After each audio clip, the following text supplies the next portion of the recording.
Bonjour à tous et bienvenue dans le chat de forêt. Eh ben écoutez, vous avez été plusieurs à me demander où était mon jardin, à quoi il ressemblait, est-ce qu'on pouvait venir le visiter.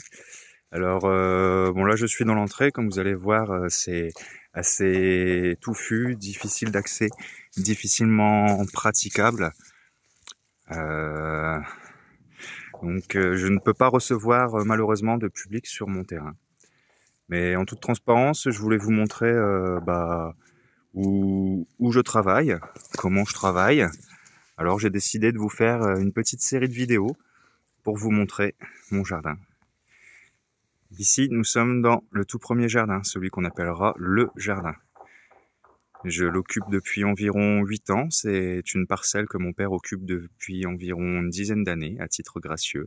C'est dans celui-ci que j'ai tout appris, tout découvert. Lorsque je me suis lancé dans la permaculture, l'agroécologie, tout de suite j'ai commencé à pratiquer, expérimenter. J'ai fait du potager quelques années sur ce terrain. Ça a été assez difficile. Je ne comprenais pas ce qui se passait parce que je faisais pareil que mes pères et ça ne fonctionnait pas. C'est alors que j'ai compris qu'il fallait que j'apprenne à composer avec la nature. J'ai décidé de me former, de comprendre la nature de mon sol, les besoins d'une plante, les écosystèmes, et tout simplement observer et apprendre de la nature de mon jardin. C'est alors que j'ai commencé à le métamorphoser petit à petit.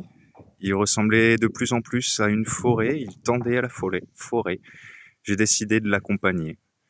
Il y a certaines essences qui marchent très bien ici, notamment les cassis, les casseilles, les groseilles, les framboises, les petits fruits. J'ai une terre très ingrate. J'ai décidé de les multiplier et de continuer avec ce qu'ils m'offraient. Voilà. Donc il s'est énormément transformé durant ces 8 dernières années. Là, ça fait 3 ans que je travaille sur ce que je vous montre là. Donc ce sont mes pieds-mères et ma pépinière. Comme vous pouvez le voir, énormément de biodiversité, que ce soit en fleurs, en arbres, en végétaux. La caméra ne le montre pas, mais il y a énormément d'abeilles, de papillons, de cirfes, de carabes, de fourmis. Énorme biodiversité. Nous allons nous approcher un petit peu plus vers mes zones de travail que j'ai aménagées cette année, les zones pépinières. Donc profiter de la canopée que m'offrait ce jardin-forêt, composé de noisetiers, érables, forsythia, lilas, un saule, un prunier sauvage, un kiwi, un poirier sauvage, le kiwi qui pousse là-dedans. Tout ça m'apporte énormément d'ombre, me protège des rayons du soleil. Alors j'ai décidé d'installer mes zones de travail pépinières ici, pour éviter l'évapotranspiration. Ça, c'est la première zone que j'ai installée. Ça sera ma zone aromatique. Et la deuxième zone où nous ferons les petits fruits. Ma table de rempotage. Ici, ce sont les parcelles que je travaille depuis 2 ans, mes pieds-mères de framboises, sauge, quelques plantes médicinales comme l'alchémile, j'ai de l'oseille, j'ai du plantain spontané. Ici, d'autres pieds-mères qui se développent, des cassis, des casseilles, des arbres à faisan, des kiwis, des vignes, des chèvrefeuilles comestibles. Ici, ce sont vos futurs plants de framboises, cassis, casseilles, avec toujours des couvre-sols.